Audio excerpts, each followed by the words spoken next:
Hola, ¿cómo están? Bienvenidos a mi portal y muchas gracias por venir nuevamente. El día de hoy vamos a hablar de otro tema que me apasiona mucho, la paleontología. ¿Qué es la paleontología y cómo nos puede de alguna manera ayudar a comprender más lo que es el universo, lo que es nuestro planeta, lo que es la vida? En palabras sencillas se podría decir que la paleontología es un nexo, es un punto de unión, una coincidencia entre otras dos ciencias, otras dos grandes ciencias. Una es la biología. ¿Qué estudia la biología? La vida, todo aquello que está vivo. ¿Qué es lo que es la geología? La geología estudia la Tierra, las rocas, la historia del planeta, etc. Entonces, la vida, ¿cierto?, que vive y que de alguna manera ha ido transcurriendo en la historia del planeta, se une a la geología, al estudio de la Tierra, y surge esto que es la paleontología.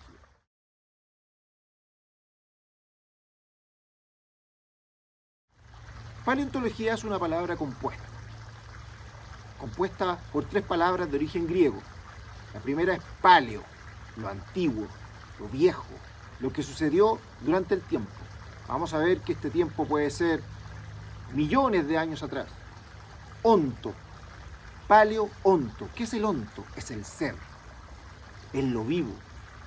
Es lo que estamos estudiando a través de la historia geológica de este planeta.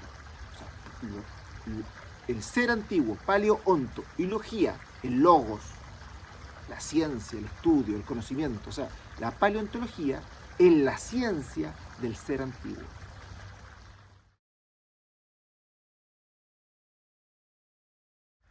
Se dice que la paleontología es una ciencia narrativa. ¿Por qué una ciencia narrativa?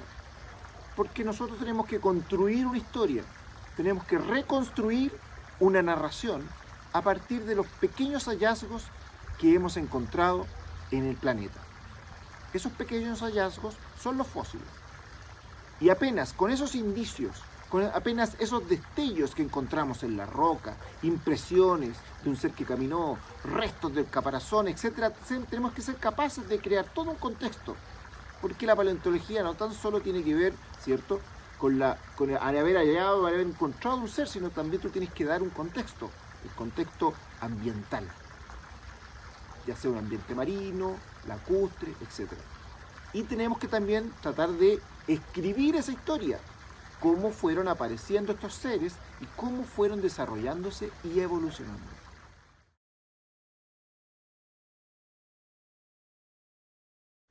¿Y qué estudia la paleontología?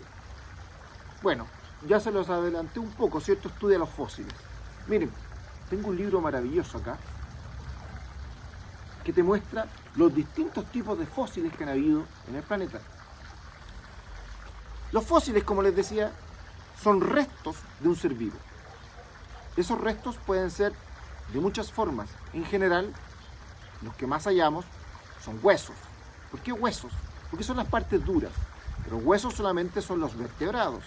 Apenas un pequeño grupo de todos los seres vivos que han existido en el planeta. Hay otros seres, por ejemplo, que dejan sus caparazones, sus conchas, como los moluscos. Hay otros que simplemente dejan sus impresiones. Por ejemplo, una hoja. La hoja se pierde completamente, pero puede quedar la forma de la hoja impregnada, ¿cierto?, en una roca caliza. Como les comenté, los fósiles son el objeto de estudio de la paleontología. Fósil viene del latín fossilis, que significa lo que se saca excavando la tierra. Pero para llegar a tener un fósil primero necesitamos identificar, ¿cierto?, un ser vivo. Aquí tenemos un molusco y dos vertebrados, por ejemplo, e identificar los distintos tipos de restos o hallazgos que pueden dejar. Aquí hay algunos ejemplos interesantes. La paleoignita. ¿Qué es la paleoignita o la ignita en general? Son las huellas de locomoción, de excavaciones, pisadas, etc. Aquí se pueden ver, por ejemplo, unas huellas de dinosaurio.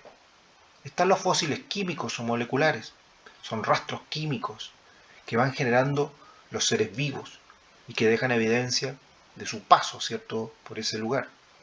Los bromatolitos como por ejemplo los coprolitos, que son los excrementos, gastrolitos, que son piedras que algunos herbívoros, grandes herbívoros, ingerían para obtener una mejor digestión, y los urolitos, los cálculos, como los cálculos renales que tenemos nosotros los seres humanos.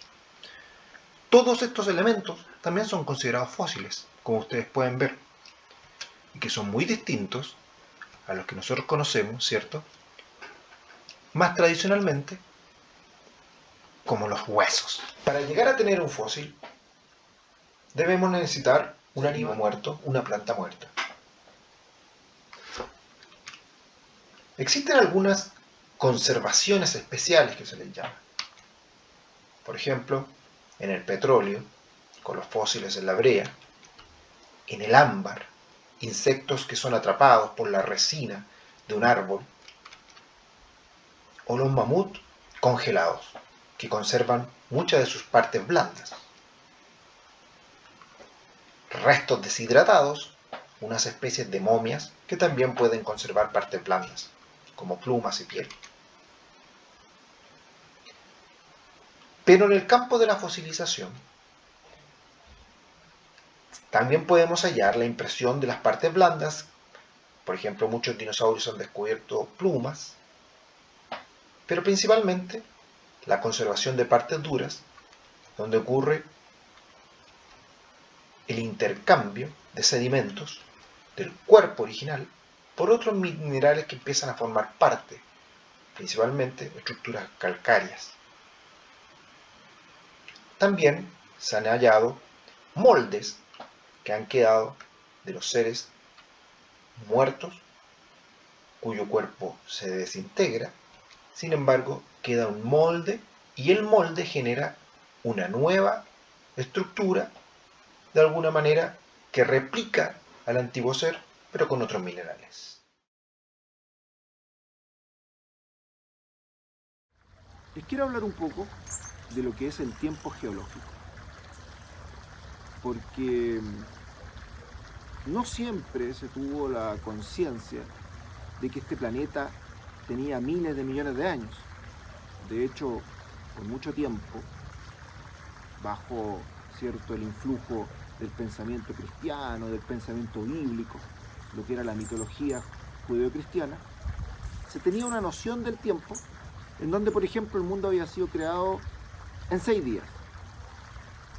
Hubo un arzobispo británico, que es el arzobispo Ussher, que hizo un cálculo a partir de la genealogía bíblica de cuánto era la antigüedad de este planeta. Y él estimó en que era alrededor de 6.000 años. Y él consignó el día de la creación el 22 de octubre del 4004 a.C.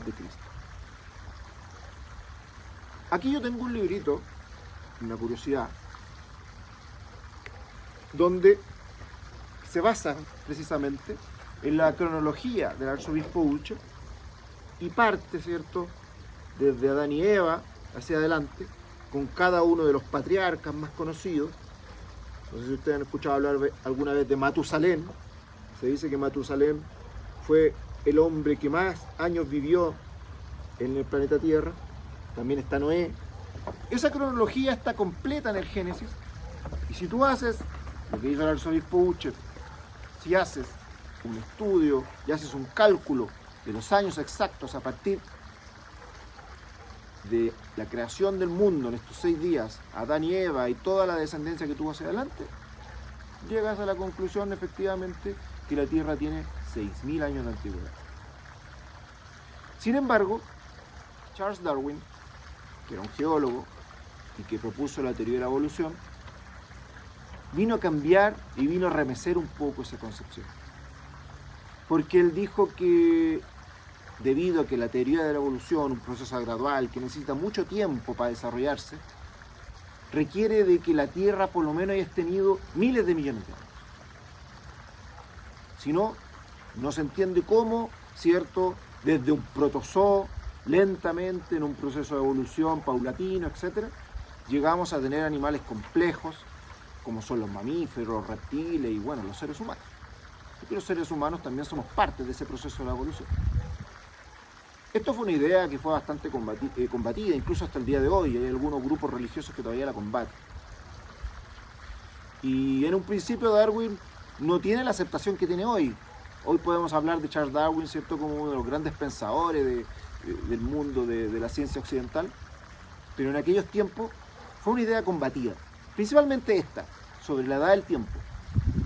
Después vino Lord Kelvin, que era un termodinámico, un físico, e hizo un cálculo a través de la física estadística, la termodinámica, y él estimó que la Tierra tenía alrededor de 100 millones de años, con lo cual Darwin, se podría decir, quedó un poquito atrás, porque todos los cálculos estadísticos, ¿cierto?, no dan estos miles de millones de años que necesitaba la Tierra para formarse. Pero después, más adelante, con el desarrollo de otro conocimiento físico, que es el decaimiento radiactivo. ¿Qué es el decaimiento radiactivo? Es que todos los átomos, llegado un tiempo, se transforman en otros átomos a través de la pérdida de sus protones. En palabras sencillas, nada permanece fijo. Eso es algo que nosotros debemos ir aprendiendo e internalizando. Nada dura para siempre, todo va cambiando. Incluso los átomos. Los átomos no permanecen tal como están para siempre. Entonces hay determinados átomos que nos sirven en función de, si por ejemplo encontramos un fósil, el más conocido es la relación entre el carbono 12 y el carbono 14. Si tú sacas la relación entre el carbono 12 y el carbono 14, tú puedes sacar puedes calcular la antigüedad de ese organismo muerto. Bueno, hay varias otras relaciones de átomos que implican que hubo un cambio y que tomó millones de años, y esas dataciones radiométricas nos han permitido estimar que el planeta Tierra tiene una antigüedad de 4.500 millones de años. Una manera sencilla de visualizar la historia del universo es simplificando los 13.800 millones de años por solo 14 años. Una aproximación que nos sirve para poder visualizar de manera sencilla toda la historia que ha ocurrido desde el Big Bang. El Big Bang habría partido entonces hace 14 años. Más tarde, hace 8 años, se hubiese dado inicio al origen del sistema solar, con la formación de todos los planetas, incluido el nuestro. El origen de la Tierra estaría sindicado a los 4 años y medio. La vida ya habría aparecido hace 4 años. Sin embargo, la vida más compleja, por ejemplo de la explosión cámbrica, donde aparecieron los animales más desarrollados, ocurrió recién hace medio año. Si colocamos otros eventos importantes, por ejemplo, la extinción de los dinosaurios, hubiese sido recién hace 3 semanas atrás.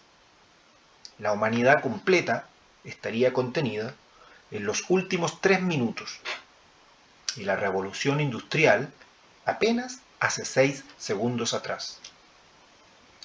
La historia de la Tierra, en síntesis, estaría contenida en 4 años y medio. Y la vida apareció aproximadamente a los 4.000 millones de años. O sea, prácticamente de manera inmediata. Hoy sabemos que la vida no se da por generación espontánea. Todo lo que está vivo viene de lo vivo. Sin embargo, en aquel inicio, en aquella aurora de nuestro planeta, sí se dio la vida de manera espontánea, se podría decir. Entonces es uno de los grandes misterios, ¿cierto? Cómo surgió la vida en esos tiempos aurorales, como les decía yo, pero que no se repiten hoy. Hoy la vida no aparece de manera espontánea. Hoy la vida solamente aparece como resultado de otra vida que busca proyectarse, que busca avanzar.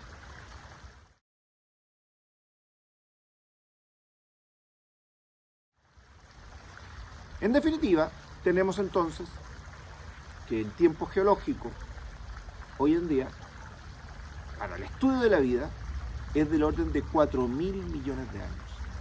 Entonces nosotros tenemos el estudio de bacterias, en estromatolitos, por ejemplo, que son estudios microscópicos de paleontología, hasta el hallazgo de mamut congelado en Siberia, hace 10.000 años de antigüedad. Todo eso abarca el estudio de la paleontología, incluyendo el estudio de los vertebrados, el estudio de las plantas a través de la paleobotánica, el estudio de los insectos a través, por ejemplo, de los fósiles encontrados en ámbar, resinas de árboles fosilizadas, a través, ¿cierto?, de los huesos, que no son huesos, son minerales, porque hay un proceso que se llama permineralización, donde un mineral es reemplazado por otro. Entonces el estudio de la paleontología abarca todo ese periodo, y todo ese periodo es lo que uno le llama tiempo geológico.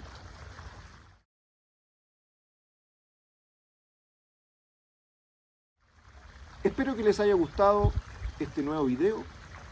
Como les digo, generalmente lo he mencionado, estos son meros pretextos para iniciar una conversación. Ya veremos más adelante cómo se relacionan estos distintos tópicos que le he ido mencionando, como por ejemplo la mitología o la paleontología, cómo esta cierta cualidad narrativa que tiene la paleontología nos permite a nosotros también explorar la escritura, etc. Así que nada, muchas gracias y nos vemos en un próximo video.